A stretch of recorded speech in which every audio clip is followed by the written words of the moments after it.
Hey guys, welcome or welcome back to my YouTube channel. In case you're new here, hi, my name is Wabosha and welcome to the Slay Squad. So today I'm going to be showing you guys how to customize your frontal so that the hair looks like it's coming directly from your scalp. So these are the things that you will need. First of all, you will need a developer. The one that I am using here is a 40 volume developer. You will also need a bleach of choice, a container to mix all your products in, then something to mix the bleach and the developer together.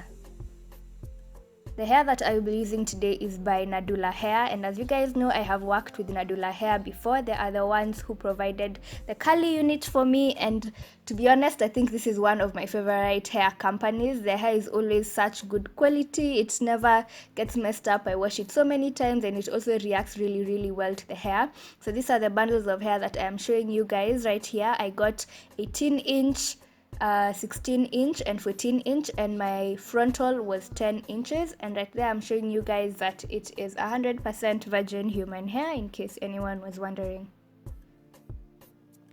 So first of all, you want to go ahead and make your bleach combination. Over here I'm going in with 2 scoops of bleach, which by the way I found out was way more than I needed. 1 scoop would have been more than enough, and I felt so painful because this can of bleach is so expensive. But if you're doing this on your own frontal, you don't need to buy the whole big can. They usually sell them in sachets as well, which are much cheaper.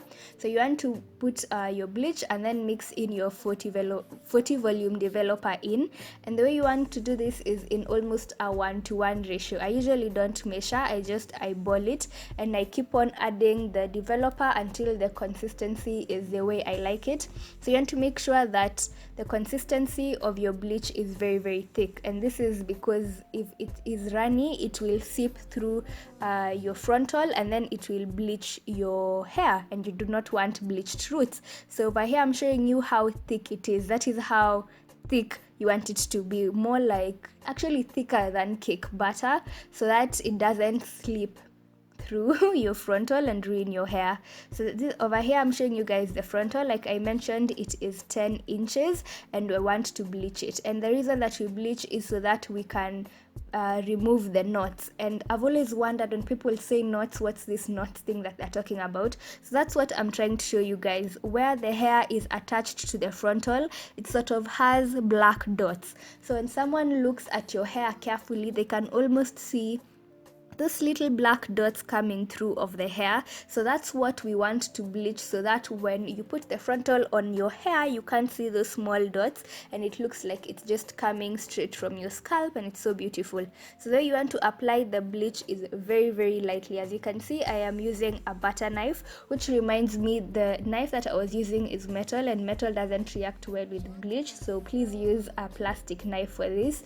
But then you want to very lightly, this is sped up so it looks as if I'm applying a lot of pressure, but you want to literally just touch the frontal with the knife so that it doesn't go through the frontal and bleach the hair.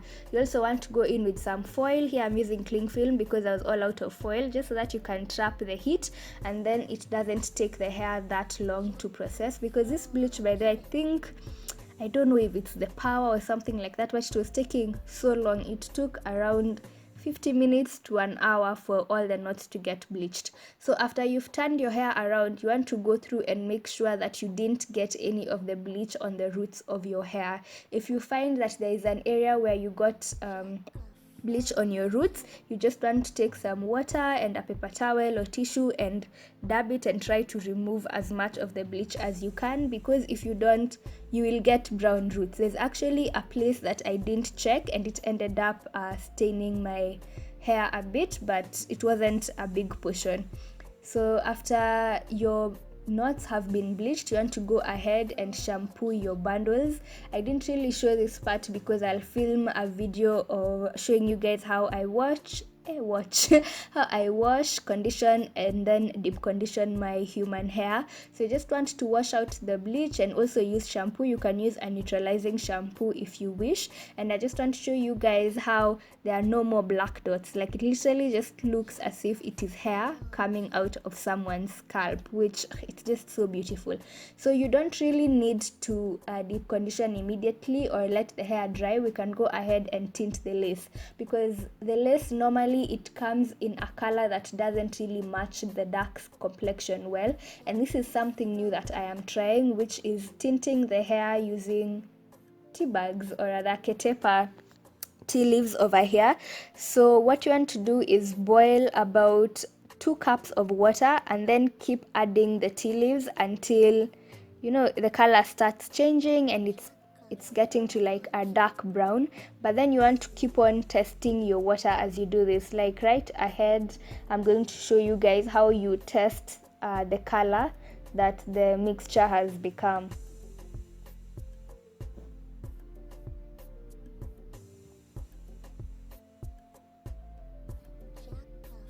So as you can see, you just take a piece of tissue and then put it into the mixture and put it next to your hand, and then you will see how brown the mixture has become. As you can see over there was not much of a difference, so I had to add what is wrong today. I had to add a bit more tea leaves just so that I can darken it, and I added about, let's say, 6 big spoons, which is actually a lot of tea leaves. So I want to go and check and compare prices of the tea leaves versus just getting a hair dye that I see, but this is something that I really wanted to try. So over here I'm showing you guys the before, and a bit of a confession, I had already tinted this lace before, but I wasn't satisfied with how it had come out, so I wanted to redo it again so that I can make it a bit darker. So all you want to do is take the hair and then soak it into the tea bag, and this is why I was telling you guys that you don't really need to condition and deep condition first. You can do that after this process, because I mean you'll definitely need to wash your hair after this. So I was leaving the hair for about 4 minutes, and then when you take it out you can clearly see that the lace has been tinted, and even when I put it on my skin you can see that it is almost even darker than my complexion. And I do it this way because once you rinse off the mixture from your head, it tends to take away a bit of the stain, so it lightens. So leave it for a bit longer. After you found out that it matches your skin, then leave it for 1 minute more, because when you wash it the color will fade a bit. Then now we're going to go ahead and start tweezing hair from your frontal, and you want to do this because it helps make the hairline look a bit more realistic, because when the frontal comes it's usually really full along the hairline. So just removing a couple of hairs really does go a long way. You just want to be very careful while doing this. I was actually really scared because if you pluck too much in one spot you will get a bald spot. So I was showing you guys how much hair I lost, and then I'm going to move on to cutting my baby hairs. So you basically just remove like 1 line from the front of the hairs, and I'm using this razor that is usually meant for trimming eyebrows, just to trim those baby hairs, because you want baby hairs, not full grown adult hairs. And now I'm just using some water and an old toothbrush to lay those edges so that I can see if first of all they are enough, and if I trimmed them enough. And I'm going to come back and show you guys this hair after I have made the wig. I did this off camera because, like I said, I am still practicing until I become perfect, and then I will do a tutorial for you guys. But yes, see you guys on the next day. Hey guys, so it is the next day and I have literally been working on this wig the entire day. I feel like I'm getting better. The only thing is I think I need to get a bigger mannequin head, because the wig feels, I don't know, it feels like it can be a bit bigger. But all in all, what do you guys think? I think it turned out great. Like I said, I'm still practicing, then I'll be coming back with a tutorial on how to make your own wig. But I just wanted to make sure I come back here and show you guys how the wig came out. As you can see, the frontal is incredibly natural. Like if someone came and was like, that's not your hair, I'd be like, where sis, that's all my hair. So yeah, that's it for this week's video. Don't forget to like, comment, share, and if you're new to this channel, please subscribe down below for new videos every Mondays and Thursdays. Always remember to work hard and have good intentions. Until next time, bye.